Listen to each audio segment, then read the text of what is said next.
Ladyboy. Oh, bitch. Girl, I said, are you up? Are you up? Oh, us too. Hey Racers. Hey Chasers. I'm Adrian. I'm Shiloh. And welcome to the Ladyboy Radio Hour. Yep. Episode 6. Episode 6. 6. For those familiar. What a fierce folk will serve. You can't be a hater about my vocals because I just started being able to phone up. I just figured out how to phonate up there like recently after tea. So The singing doll. period. Sorry. Prison. Listen, sometimes terrible things are funny, and that. Do you want to? Hey, welcome back, episode 6. Blah, blah, blah. Hey. Do you want to tell the children about what happened moments ago? I was gonna mention it.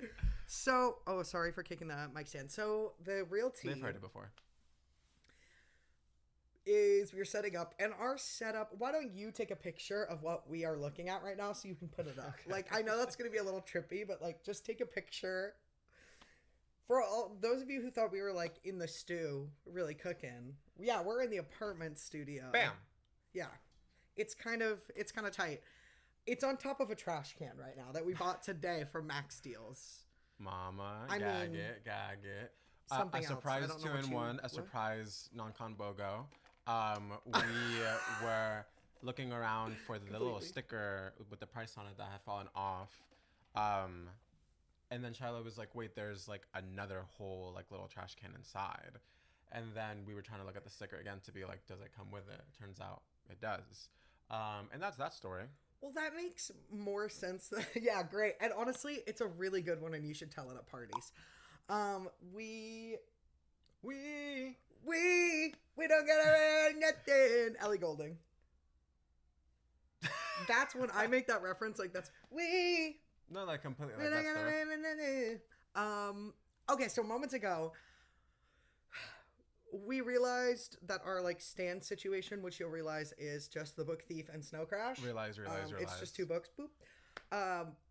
We were like, it needs to be shorter. So I was moving some stuff, I was adjusting, and then the phone backflips off of the like More the like little a front phone flip, stand. rather. Just front flip. It said dived right off. Like Like a wish fucking you would synchronized step back swimmer. from that ledge, my friend. Mama, please do. Like But all that to say, the Hi, phone Square. fell. pigeons here. And Hi, kitty that's the cat. cat. And Shiloh had water and his coffee, and and mine as well.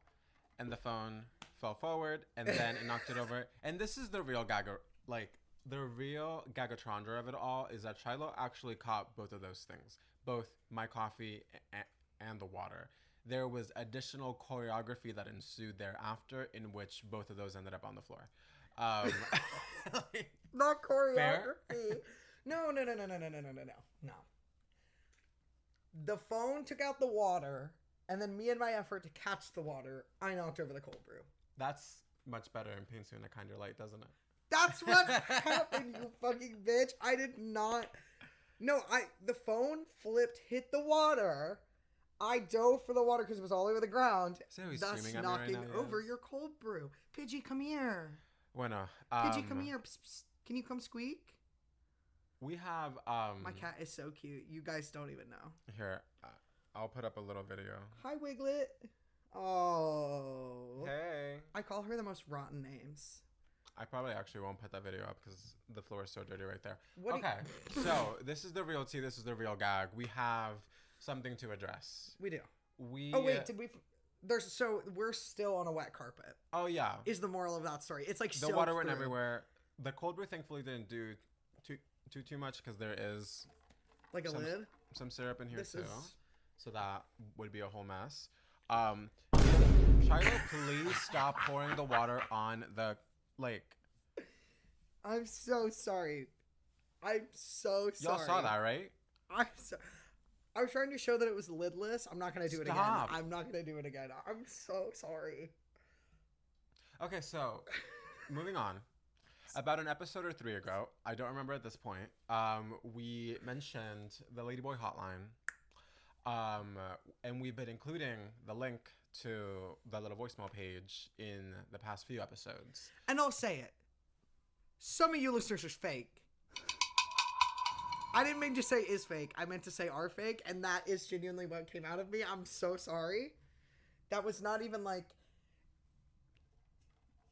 I'm having a day, it seems. I literally did not mean... Some of you hoes is fake. It was like a little crazy. That was a little long. Cut that whole part out. I won't. You're welcome. Okay, so all that to say, we have finally gotten some submissions that we want to share. And by finally, I mean that they've been sitting in there for a minute, but we are now going to play some of them. And to the person who sent 7 of them, I fought for all 7 to be played today, and that we could just dedicate the first half of this episode to you. But Adrian is probably right. We are going to spread them out so you can really save. We can't give all of them away at once. Because he's such a little malicious some of them gay are kind of faggot. crazy. They're so good. Okay, Thank you for your service to us. So yes, like you said, we do have a few messages from our friend Jordan. But these are the first 2 that we're going to play today. And they're going to relate to the thing that we're going to end up talking about, which you probably have already surmised from the, at this moment in time, undecided episode title. Okay.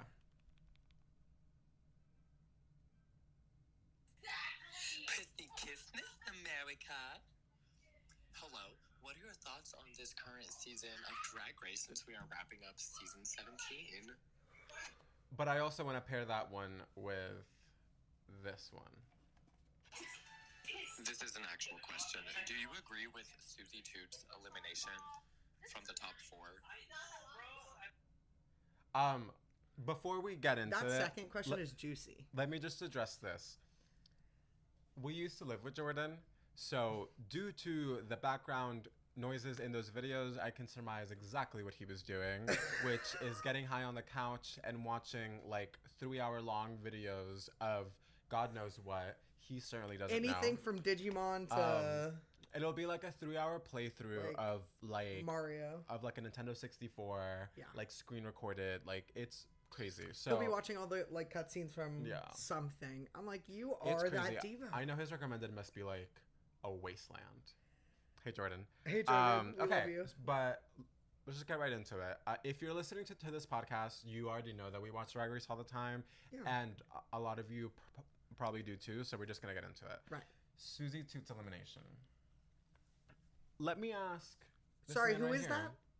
Susana Tootana. I like Susana. In the words of that's fun. Kelly Mantle, Tootsie Scooter. Tootsie Scooter is Tootsie Scooter. Tootsie Scooter is her shithead son. Is what that sounds like to me. Well, should we talk about like our thoughts in this season so far, and then we can talk about Susie's elimination? Yes, because I think the last episode. I think jumping into our opinions about Susie Toot right away, it's a little too... We need to set the context. It's a little too hot. It's a little too hot. Okay, so season 17. I live! I live! Like, I like it. I'm having a great time. What about you? I've been loving it. I feel like season 16 was like so perfect and juicy to me that like the shoes were big to fill for sure. For context, we at the time of recording this episode, it is after we just saw the final episode of the competition before the Lollapalooza and the finale. The Lollapalooza is tonight. Yes. We will be watching it. We will be sat. Lydia B. Collins for the motherfucking win. Mama. Lydia. I'm a Lydia truther. I'm a Lydia apologist. One of the lesbians has to win. One of the lesbians has to win. It has to be either her or Mr. Corey King. Wouldn't that be fierce if that was the top 2 of the Lollapalooza? Only if they like have sex like during the lip sync. I would watch. Just saying. Yep. I'm watching it on 0.5 screen and I'm 0.5 speed and I'm like scrubbing through so slow, you know? Completely scrubbing through, and then like a little back and forth. A little I'm drawing pause, it frame for screenshot. frame. Yeah. Yes. Yeah. You're gonna come in and see the entire scene like on my bedroom ceiling. Mama, all the negatives. just like hung up from the. But yeah, so we've been really, really liking it. What have been some of your favorite highlights like so far? The memorable moments for you thus far in the season. Ariete going home was like such a complete and total victory for me because as like a multiple part saga. Yes, the whole thing with Ariete was really fascinating. No, she is a really like, and if you're not watching the Untucked, you're only getting half the story, man. Yeah. You have to watch the Untucked. This season, the Untucks were a little wild because these girls are not afraid to fight. Crazy. And I genuinely, the fact that Ariete stole Jules's joke. For those of you who does not know what's going on with me today. Guys. For those of you who does not know. For those of you who does not know. This is my opinion. Yeah, I am the Swedish people. What an original bit. Yeah. Came up with it all by myself. You want to hear Cher as a sweet sorry. But what were we talking about? Oh yeah, that was such a satisfying elimination to me because to watch Ariete with malice aforethought steal Jules's joke for the villains roast, bomb those jokes, like did not deliver them well. The jokes weren't that funny either. The judges probably weren't. Maybe would have laughed if Jules delivered them because she is like slightly funnier. Beautiful.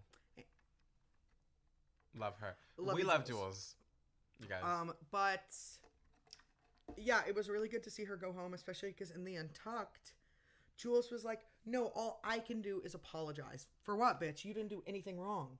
Completely. You didn't do anything wrong, and you're 21 years old, and that bitch is how old? Like 29? She's a grown adult."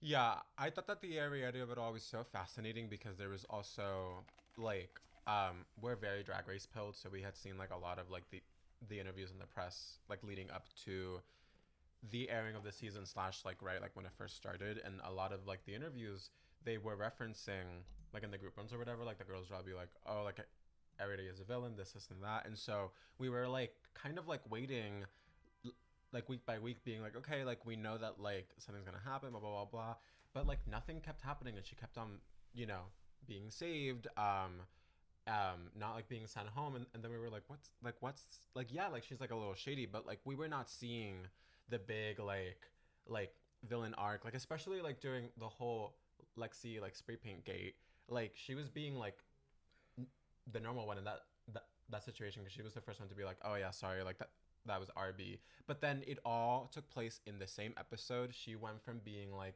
just like the shady girl that like has been like whatever to like, oh, I am Miss Villain. I am Miss Villain.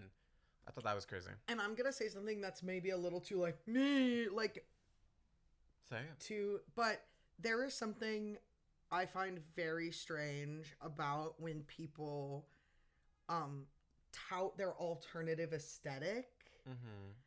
And it is an aesthetic and not a subculture, and we're a cunt and a total bitch, and like I don't know, I'm like stealing somebody's, I don't know, like she has this very like punk rock elf behavior.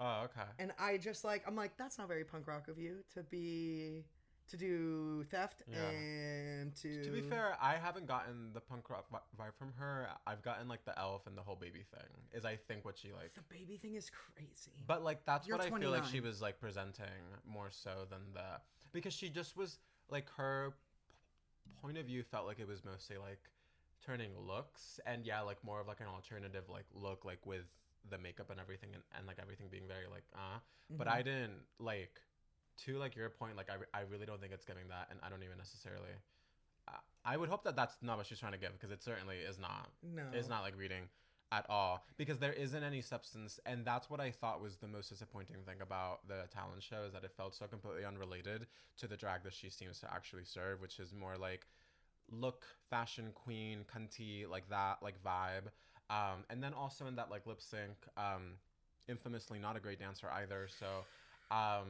just really interesting. But aside from the bad, she's a bad dancer, but she didn't lack intensity. No, completely not. There has been some like really, really good moments. I thought the Snatch Game had a lot of variety, some good and some bad, but I thought that Jules was so good as Bigfoot. How I did was you obsessed. feel about them like putting Lexi in the top for that? I thought it was like, I did not think it was. I'm trying to remember like who else was in the top and the bottom of that like episode. Because like look, as somebody watching it, it was kind of funny, but also like in the way that it came across on camera, especially in how like the editing was, it did not feel as safe for us to laugh as how the judges painted it out to be.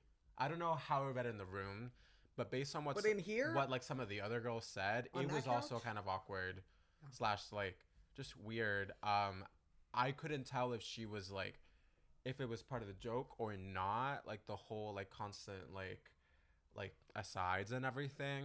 yeah. I'm not opposed to the idea that like that was like funny and that it like landed well, but I'm opposed to the like, well, not like opposed, but I just think that there is something to be said about like that is not a grace that is given to everybody when they flop and it's still funny. The last time I can remember it happening was in All-Star 7 in that Snatch game with Jada, but I actually thought that that was immediately very funny, and it wasn't like anyone was being sent home. So That it doesn't is- feel the same at all. Jada's Prince. We love Lexi, if by the you way. In In all her complexities. her first like few episodes, I was like, that's my winner. Like, Completely. not to be a doll stand. And she's still a winner, but I just think that like But- there's some releasing of some inner saboteur like behaviors that I would love to be included in her winner storyline. I would love her All Stars run. Can't wait. Yeah. Can't wait. Because the fashion is there.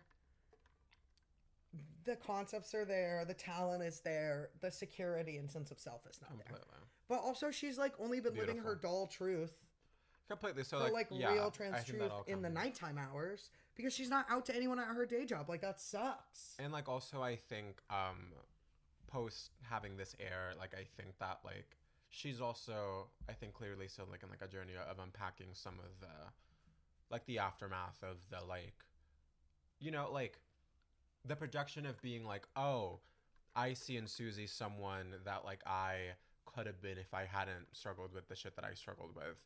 Like that is like Yeah. that is a thought that comes from inside, not from someone else. And like I think that that is growth that I again would love to have, like either be part of the winner storyline or something that she kind of works on and then comes back to All Stars ready to kind of like, you know, start like a different book in the journey that doesn't feature those things.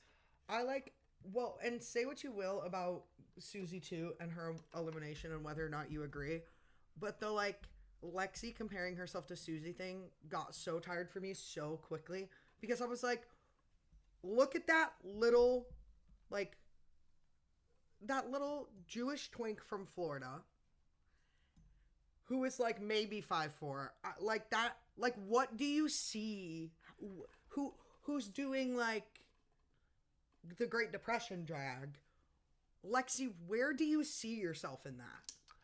I kind of understand it because I think that where she's coming from is the like, this is someone that like when Lexi was struggling like with shit at those like points in their lives, like Susie was like getting like training for you know, like she was taking dance classes and she was doing this and she was like pursuing she was honing her craft. And I think that like it also makes sense because every time that like Lexi had like a moment about like Susie, it had to do with her being insecure about something that she felt like she was lacking in.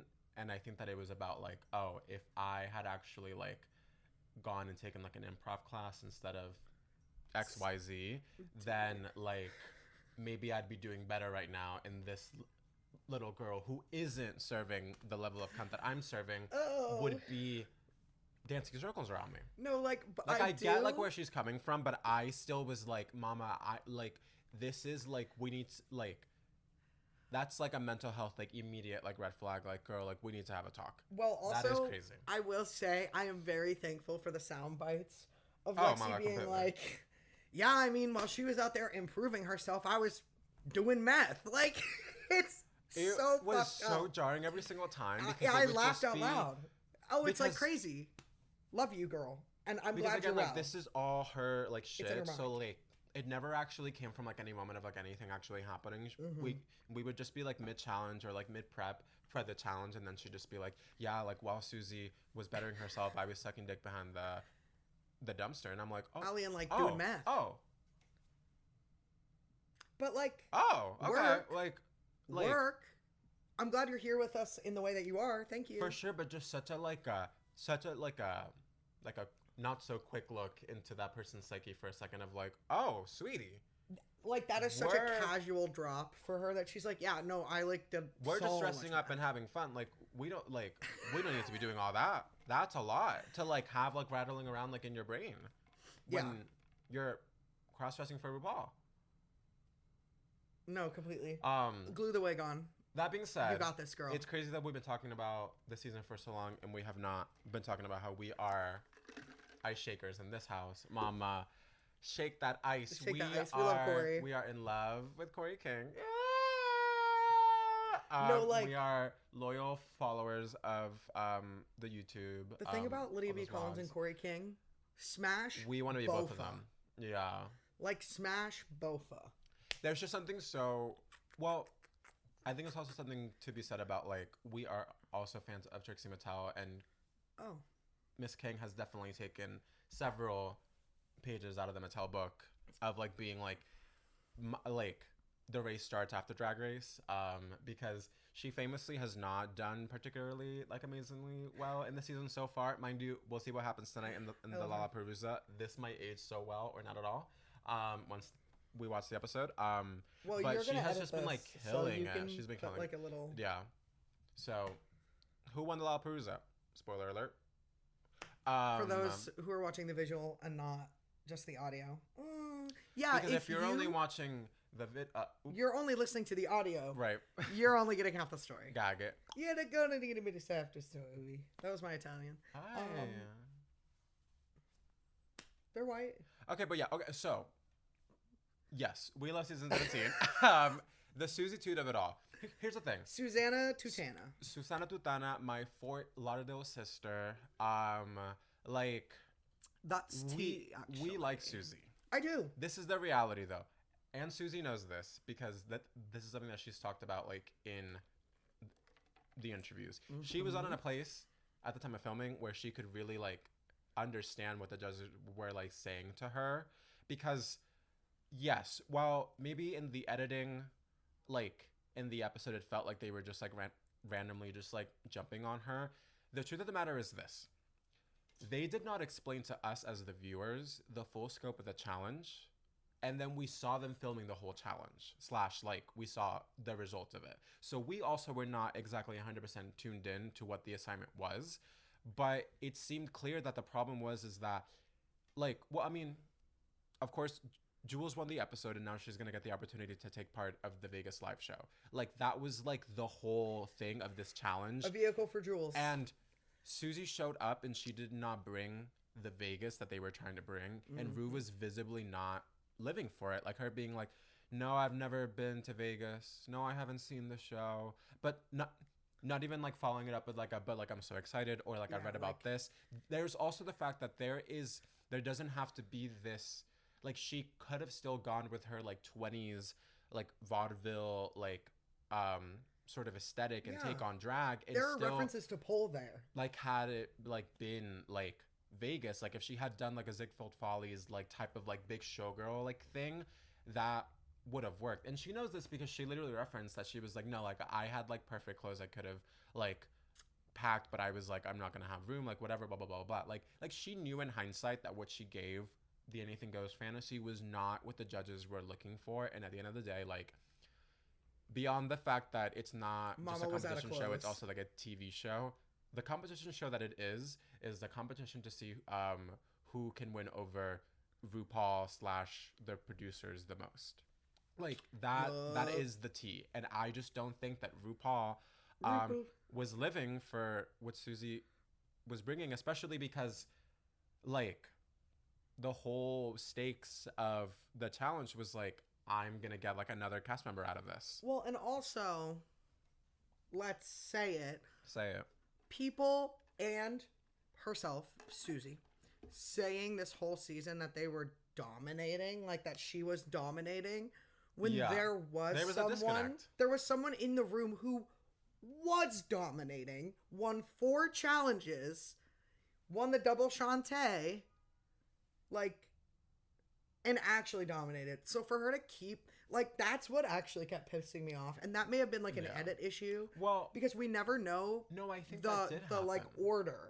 Of these talking heads because they're wearing the same clothes, so they could be chopped and screwed and put in order. She wasn't in the bottom enough, or like at all, to get this feedback from the judges, and all the girls were constantly saying that she sucked at everything regardless of whatever she was actually serving. So I can understand her, especially by the end, being like, well, I guess like no matter how good it is, like the girls are still going to say something, and I'm not going to hear anything aside from when I do get good feedback from the judges. So I can understand her like at that point being just like not locked into the reality of like what she's actually giving and what she's actually like serving. The mind games got to her. And she talked in like one of the interviews about like Snatch Game, like specifically. She was like, while there were people in the room that were like laughing, I convinced myself that the fact that Rue wasn't also laughing didn't matter. But it did. Because that's the true tea. Like, yeah, like I'm sure there were people in the room that found what she was doing funny in some way, shape, or form. I didn't. Her take on Ellen Green did not resonate with me. I've seen the flick. I'm familiar. Yeah, but it just did not, like, it did not give Ellen Green to me, nor did it give funny, particularly. Like, it just kind of was, and then I was like, I'm not getting a lot. Who won Snatch Game? It was Anya. As Eddie Murphy. I thought slayed. I thought this was a really rough Snatch Game. I did think Jules should have won.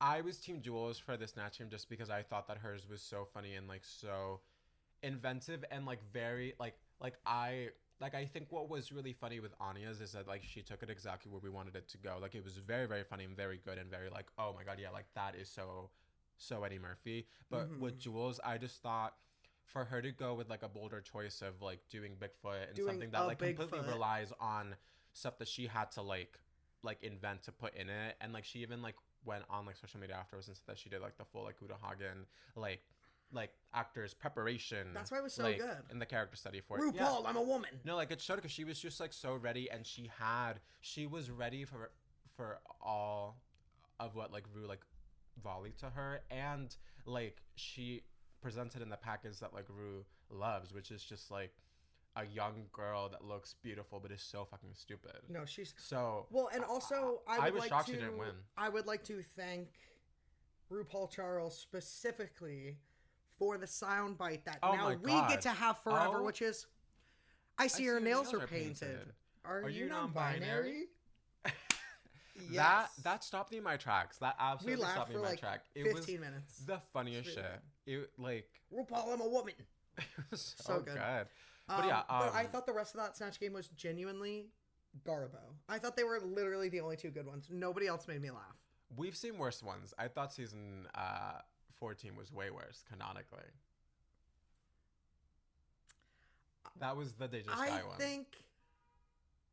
I honestly... You think this one was worse? I think that one was edited to be worse. I think this one was less pleasant to watch. I thought Anya did a better job than Deja Sky did in her win. Oh, completely. But I thought everyone else in there genuinely made me way more uncomfortable than I was watching season 14. I was more shocked that when I was watching season 14, I was like, that's a joke that RuPaul any other day would be laughing at. And in this one, I was like... Like, I don't know. It just, I thought Anya was better in her win than Deja Sky. I thought everyone else, though, was so bad. Deja Sky didn't win because she did well. She won because she did okay, and everyone else did awful. And this is no hate to Deja. Also, they kept calling her a lip sync assassin. Again, no hate to Deja. I didn't think so. Well, yeah. I think it's like, the lip sync assassin thing has like we've really kind of lost the plot because I don't think it should be just the fact that you did X amount of lip syncs and like stayed, because there is riggery and like okay, like I'll give an example. I think that Lana Gervais is a lip sync assassin, but not because she lip synced and stayed so many times, but because the last time she lip synced and she was really, really like on, it was amazing and it was so cunty. And Like she she got sent can really home. perform. And then she got sent home, which is Right. like fucked up. Well, that's the thing. I also because think that the Drag real Race lip sync is- assassin for me in this season so far, which again, this will be determined too, like just based on whatever happens tonight. But I thought Lydia was like a revelation, and she went home because she like fucked herself in a way that had nothing to do with her like lip sync ability. She just didn't think about how she was gonna cut up that skirt. No, like She should have cut it in the untucked yeah, she genuinely should have split it down the back completely. and just like Um, kept it moving, or just slid it right up the pussy and walked right back out just there. like something. Like something, well, plus, girl. I love that look. I love her. It was beautiful. So I also did not like to see it being like torn up, but I thought that she gave like a really fierce lip sync, and Boogie Wonderland is my favorite for the whole well, season. it was so good. Plus, she did that thing that's really good in the lip sync where it's like beyond the fact that you're like nailing it, you are like connecting with one of the judges, hopefully RuPaul, and that's what she did. She said, and it was fierce. Before we start running down, I want to know. I want you to state a Drag Race hot take Ooh. about a previous season. About a I don't previous have one season. either, so we can just yap through it together. Because there are quite a few that I like. A Drag Race hot take. Oh my god. This is like I know I put you on the spot, and I put me on the spot as well. this is so open-ended. Okay, why don't we think about that for a little bit, and we will let you guys know after we take a little after the break. Yeah. Stay tuned for some sickening words, aka the same ad that you heard last week. Yeah. But hey, this time you're gonna donate, right? And if you didn't last time, look at me. Fuck you. No, I'm kidding. We're all broke in this economy, Completely, we're all Mary. broke. Everything's getting bad. But look, if you can't afford to donate, you can afford to send the link to someone that you do know can donate, or like at least like even share it on your socials. Yeah, You if gotta you do are a something. gay person and your family is a family of allies and you're broke, send that shit in the group chat and be like, so who's Completely. gonna email me the receipt so I know that you're real? You can also leave us a 5-star review and follow us on all of our platforms. We are on TikTok as Ladyboy TikTok. However, you might have to do. We are struggling with. I think that we are like soft shadow banned on TikTok because Ladyboy is, I guess, considered a slur. And And I was trying to change it because we had to wait like a certain amount of time to change the name, but then I went on to try to do it and it still won't. By the time that this episode comes out, it will hopefully be fixed. So right here is the username on TikTok that you need to be looking up. I'm setting up myself to have the worst. I'm trying to and if you do this editing. And if you can't find the TikTok because typing in the word Ladyboy gives you nothing because they think it's a slur, just go ahead and type in either of ours. Are you Stony Mitchell on yours? I sure am Stony Mitchell. Stony_Mitchell, like Joni Mitchell. And I am Secret you. Cervix. We'll be right back. They're cool with cervix, but not Ladyboy is my thing. Because cervix is isn't, just the body part. It's medical, like whatever. Yeah. I don't see the relation. But Ladyboy is 2 words. Not the way that we spell it. No, but like it's just 2 words together. Mama. Like fag and got. That's not right at all, and you know it. Let's just take a break. I've been trying to take a break for like 3 minutes. This fucking fag Do keeps you talking. pronounce faggot fagot? Just asking. Oh my god, no. Right. Okay. Right. So let's just go to a break. Let's just go to a faggot. break because you keep fucking talking, saying all the fucking stupid ass fucking shit. We're We're taking gonna a take a break and I'm gonna beat him up. Yeah, I'm coming back black and blue. Ew. Take this, please. So I can shut the fucking mail. Hey, Mary. As anyone listening to this podcast knows, it's a terrifying and difficult time to be trans in this country. It's more important than ever to support the organizations that support the community. This week, we're highlighting the Callan Lord Community Health Center, a global leader in queer healthcare with roots stretching back to 1969, just 6 months after the Stonewall riots. The center provides, in their own words, sensitive quality healthcare and related services to New York's lesbian, gay, bisexual, and transgender community in all their diversity, regardless of their abilities to pay. To further this mission, Callan Lord promotes health education and wellness and advocates for LGBTQ+ health issues. The center offers a bunch of services such as dental care, HIV and STI testing/treatment, and what we're really highlighting today, trans healthcare mama. They are the only primary care center in New York City that is specifically for the queer community, making it inherently safer. They offer a wide array of trans health services, as well as providing the opportunity to have a primary care provider as well as a mental health provider. They will get you together, girl. You can find a link to their donation. You can find a link to their donation page. You can find a link. You can find a link to their donation page Where can I find it? in the episode description, bitch. Go do your big one and trans rights. Period. Back. And we're so back. Oh my god. Okay, so to pick up where we left you off, our Drag Race hot takes. Do you want to go first? Yes. The worst of the top 4 or top 3, no, top 4 songs is Super Queen from All Stars 4. And the best, to me, the 2 best. Well, maybe I want to, now that I'm like here and feeling affected the way that I'm feeling, I don't know if this is, I stand by this, but what I was thinking a moment ago was that the 2 best to me, the worst being Super Queen from All Star Season 4, the best being American from Season 10. That is a good one. And Queens Everywhere from 11. I love Queens Everywhere. Queens Everywhere, Jump 2 and Pronto, House. Fuck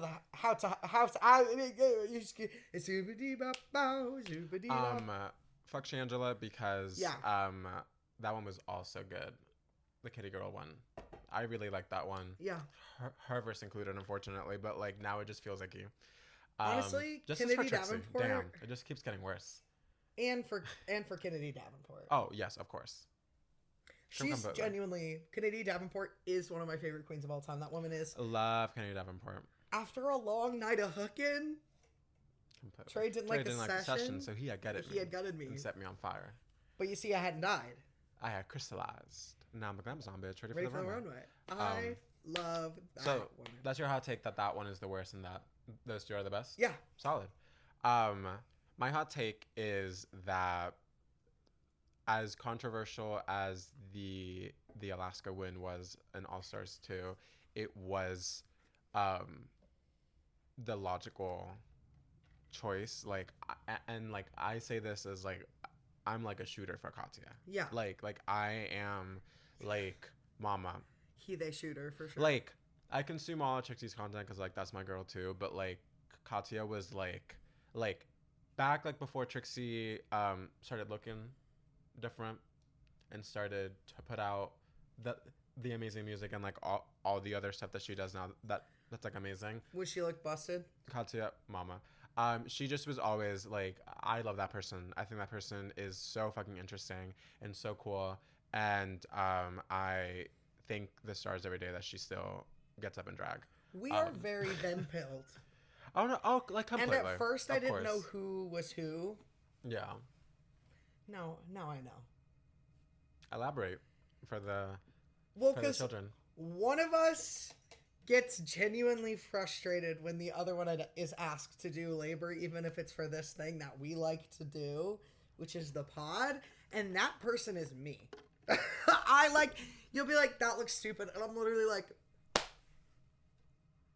because I just want to like do it, even if it's the shitty like speedily done way, and you're like, let's do it like correctly. That's tea. Like, because sometimes I think the art is good enough if it's just you, especially when it's like this medium. My music, it's very different. To be like a rotted musician about it, I'm like very careful in particular, but this I'm like, I'm goofing, so bleh, and you lock in a little more. which is needed. And so who does that remind you of? Yeah. Mama.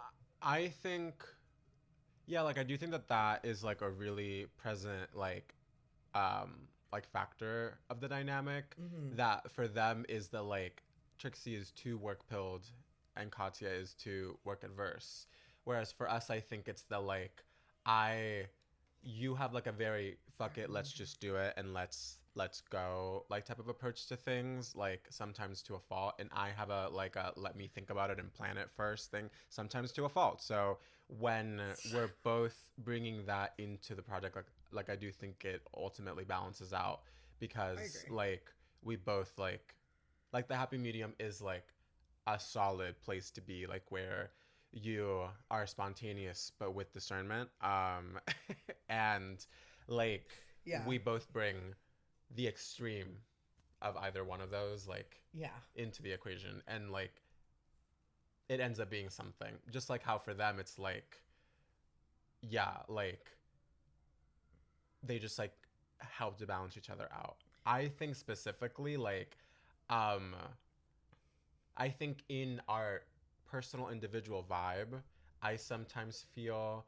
like vibe wise I'm more Katya and you're more Trixie, but I think dynamic wise and role wise, I think it's the other way around. So that's why like I think sometimes it's hard to like. Also, you're the diva that loves Barbies. I am the diva that loves Barbies. We could do a whole Barbie episode, but the first half of the pod would have to be your info dump about Barbie, and the second half would have to be my info dump about something, or else the whole episode is like no, that's crazy. Because I'm for me. the one that loves the 60s and collects Barbies, but I'm also the swamp witch. So it's very. But then like you're the one that wasn't like songs. So what was that? Like Sorry, say that with a little more. What I said was that this man right here is the one that has seen a Grippy Soccer too, whereas I have yet to. What it do? Oh. So again, like we have like a lot of like mix and match, but I think that all that to say like. And when they write the fan fiction, the children do one about us, who's fucking who? I would say that regardless of the position, by me having sex with you, mommy, you are fucking me. Like you are absolutely fucking me. Please. By even like having me in that like situation. So let's just leave it at that. Go on. You would be so blessed to be my guest. What like, were we talking about? Drag Race Hot Takes. Oh yeah, right. And then we start talking about the Drag Race Hot Take is Trixie Katya pilled, and the lesbians love to write fan fiction about them. They sure do. Actually, I don't know if the lesbians. Oh my god! Wait, this is also. No, the lesbians will love This us. is a momentous occasion because this is the 6th episode, but this is the first time that Lauren isn't here. Oh my god! Yeah, she's at work. This is a first on the pod. This is a gay boy only space. Tell the audience what you called her yesterday and the day before and the day before that. What I've been calling her a she faggot. Mm-hmm. In light of what happened to JoJo Siwa, you're really gonna do that? Mary, don't joke about that. Well, it is genuine. Well, we can joke about scary bad things because that would happen to either one of us. But I want to emphasize to a lot of people online, reminder of what it is that we're talking about, and it is that JoJo Siwa on Big Brother was threatened with corrective rape on TV. Yeah, that is crazy. And then used a slur. That's the part I was referring to. Yeah. Because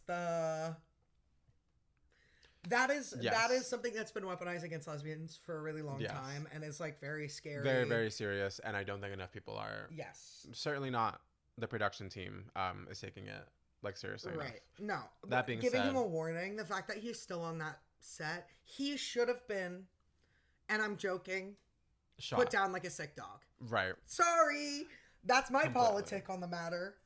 We're completely on the same page. That being said, Lauren is a she faggot.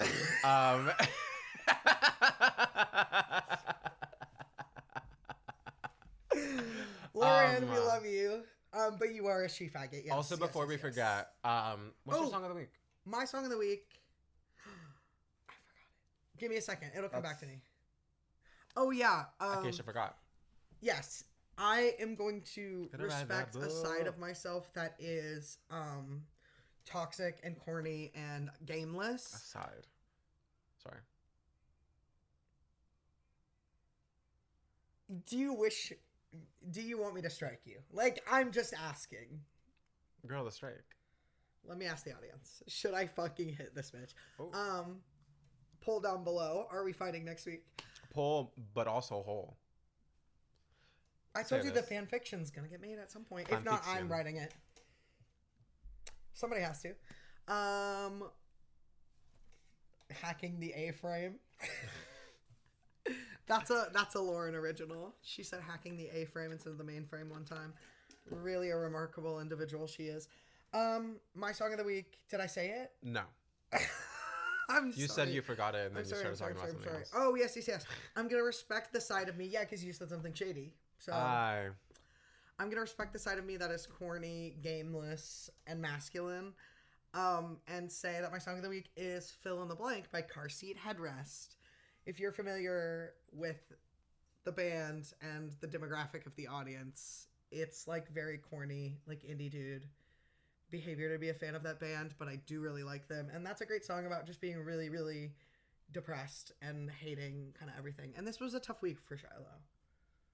My hair is different from when you saw me last, so that's how you know it's a tough week.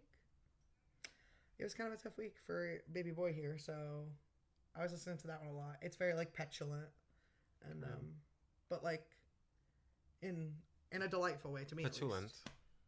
Petulant. My song of What's the your week. song of the week? Hey. So What's your song of the week? okay, so this is like a little side note, but it relates to my song of the week. So walk with me for a second. As of a few days ago, this man and I both have health insurance. This has been a long time coming. Shout out to Health First. So your song of the week is Walking on Sunshine. Qualified. No. For like a really fierce plan where we don't have to pay a monthly premium because we don't have any funds. And because this was amazing, and I was in such a good mood. Yes? No, I just wanted to double back and say Health First. If you Health live in First, New New York York. City, Health First. We will put Health First. a link to their website in the description. If you live in New York City and you make under 37 grand a year, you probably qualify for this, but you should get on it. You should get on it. It will change your life. ASAP. Really, really got me together. Thank you, Health First.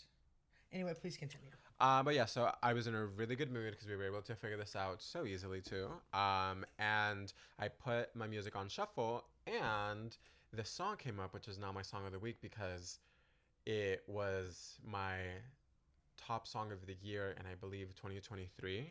And that is the Muna cover of Motivation by Normani. You guys, this is... Not you getting a phone call right now. Diva. We're busy. I just wanted to make sure it didn't fuck with anything. But yeah, there is just something like Motivation by Normani was like so amazing.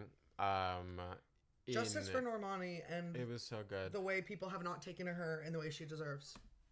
That's yeah. Respect I do for think that Normani. like part of that has to do with how long she teased the music before it came out, and also the fact that she was caught running her own fan page. But that's like a whole nother episode. I didn't know that. So then we can talk about yeah. No, like it was a whole thing where like she accidentally like posted like something like that was meant for the fan account on her like regular account and then deleted it. Like there was just like a moment like where she completely like exposed herself as the one that was running like one of the like stan accounts on Twitter. It was crazy.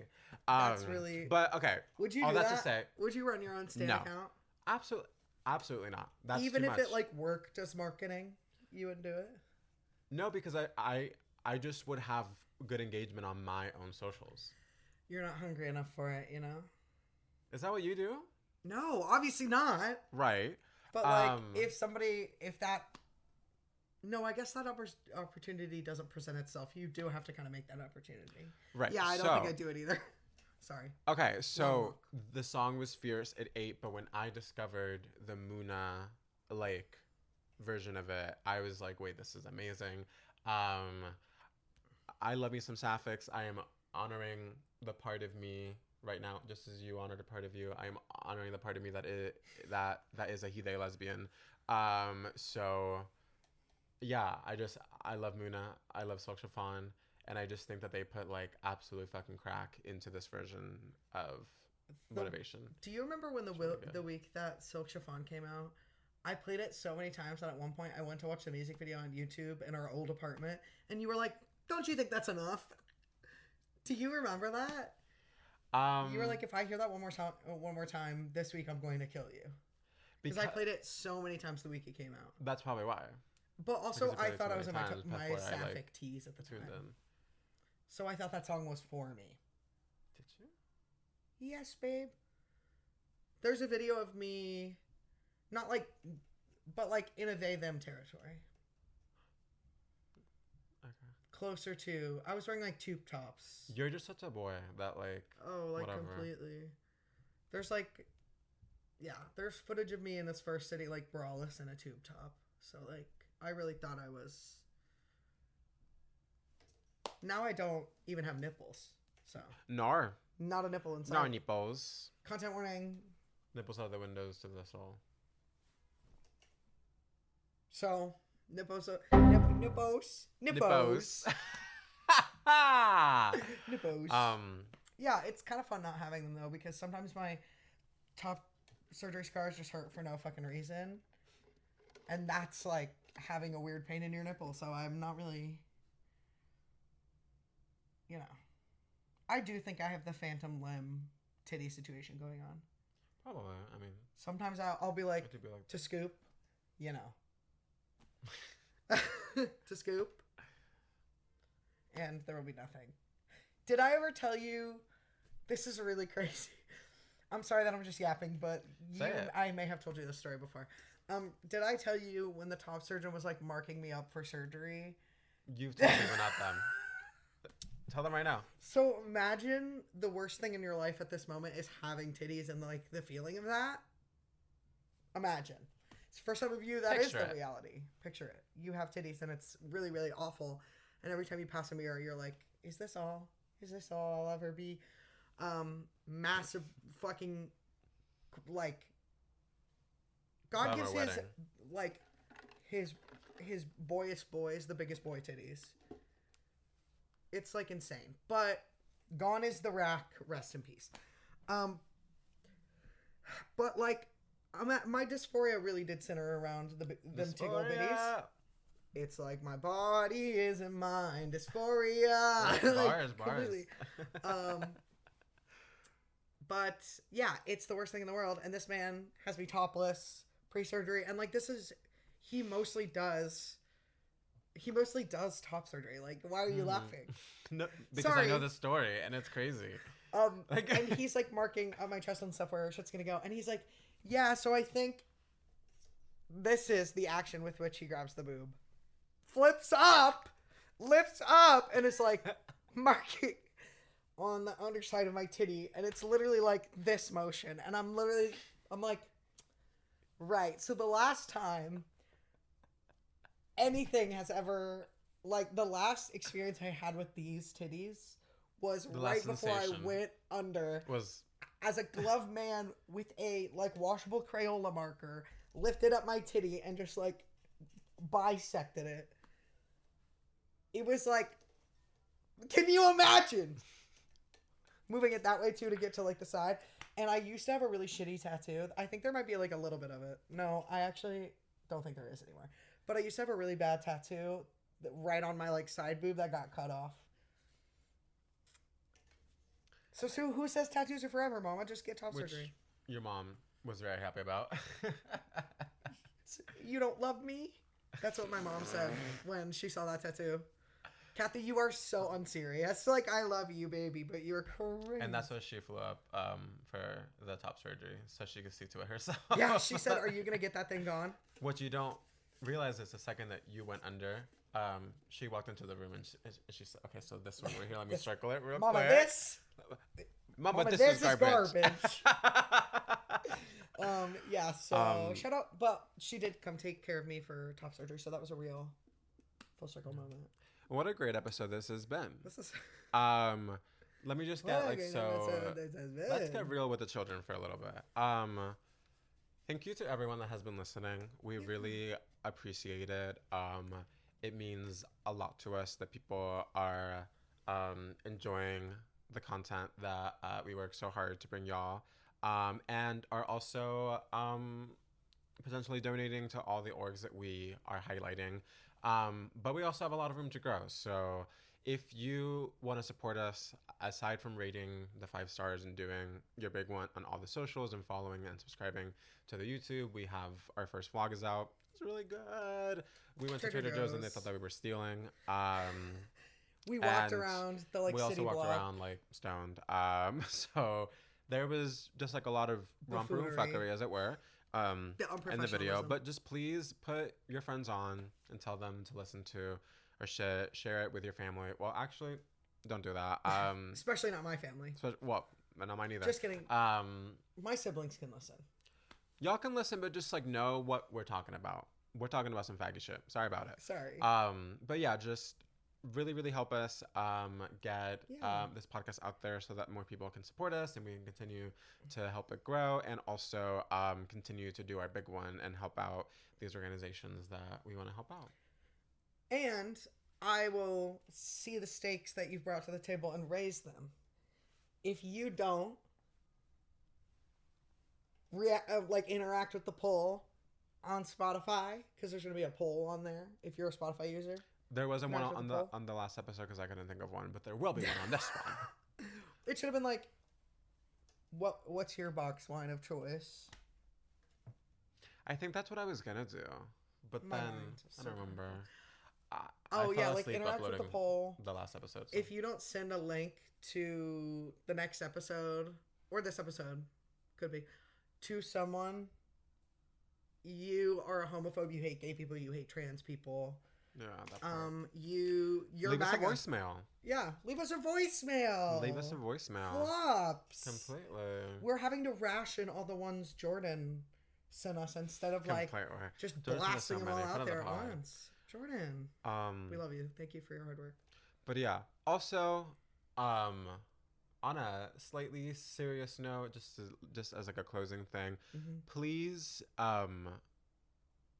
be careful out there and try to find a balance between staying informed and being prepared for life as it is being presented to us right now in the country that is called the United States of America under this administration, but also know that they are either trying to get us to they are either fear-mongering or they're trying to let us think that like everything is okay, and the reality is actually a secret third thing. So we just got to stay on our toes, but make sure that we are also getting ourselves out of bed every day.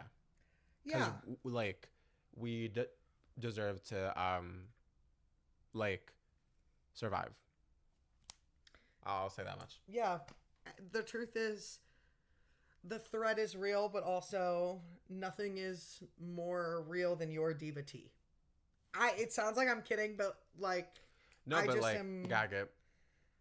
The thing is, people have tried to take out our situation. They have tried to destroy queer and trans people from the beginning of time. We have fought this fight before, and we will win it again. And we got to lock in for that, but we also got to make sure that we remember that we are protecting like queer joy. Yes. And we need to keep that like alive too. And if you are lucky enough to know a queer elder, and I don't mean a 33-year-old. A 33-year-old. I mean, like, if you know the old butch lesbian, the old queen down at the bar, please soak up their wisdom and disseminate it in any way you can. We are very lucky to know queer elders, and they have forever changed how our minds work when it comes to queerness, and they have lived this before. Yeah. So, in a way that is, I don't want to like say it too soon, they lived through something that is probably, luckily, hopefully, less catastrophic or more catastrophic than what we are going through right now. Like the AIDS crisis, come on. Yeah. That was like literally the end of days. Yeah. We don't have to be there. because of them. So, like, listen to them, and it's all gonna be okay. I love you all. And if you're an ally that is listening to this podcast, then you need to do, well, I encourage you to do your job as an ally, which is you do not have to reckon with the emotional labor that the oppressed do. And sometimes it is up to you to use the privilege and the access that you have to stir up change and to advocate and to protect and uplift those that do not have the same voice that like you do, for whatever reason it may be,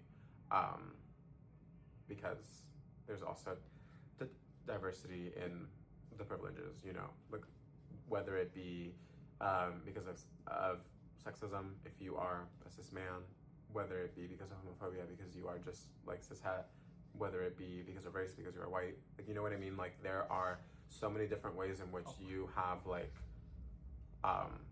the upper hand sometimes, and I think it's just important to be cognizant of when those times are and how to navigate accordingly, knowing that like you have like a little bit less skin in the game in that like regard, because sometimes when you have a lot of skin in the game, those moments are a little bit too paralyzing, because it's a little bit like, oh, I'm not feeling as brave because like I am so deeply hurt by this in a way that like extends beyond this moment in time, if that makes sense.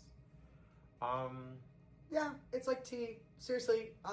Also, suck dick. Suck dick. And keep doing like suck really dick gay and shit. Smoke weed or read a book. Do all the things that you steal like, from big corporations, like, allegedly. Whatever queer, hypothetically, brown, black joy means to you, like, engage in that and protect that and remind yourselves why we fight the fight. And with that, we leave you. Long live faggotry, dykatry, especially if faggotry is being said by Gail King. Clock that. I can't believe people are so mad about that. I know. I just like fierce. Also, faggotry. like, I mean, sapphic. Goodbye. Bye.